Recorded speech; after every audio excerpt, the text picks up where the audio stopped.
Perkumpulan untuk Pemilu dan Demokrasi Perludem menengarai kemungkinan maraknya calon tunggal melawan kota kosong di Pilkada 2024. KPU dinilai perlu untuk memfasilitasi kampanye kota kosong sebagai pilihan yang sah.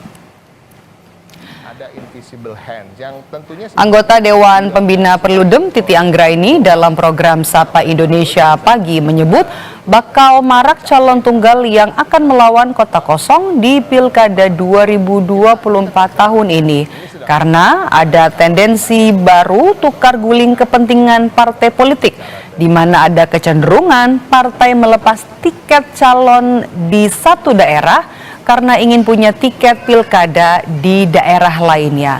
Titi juga bilang KPU harus memfasilitasi kampanye kota kosong sebagai pilihan yang sah jika hanya ada satu calon tunggal. Karena ada perlakuan berbeda antara calon tunggal dan kota kosong. Selama ini saudara, kampanye calon tunggal difasilitasi oleh KPU, tetapi KPU tidak turut memberikan sosialisasi pemilihan kota kosong.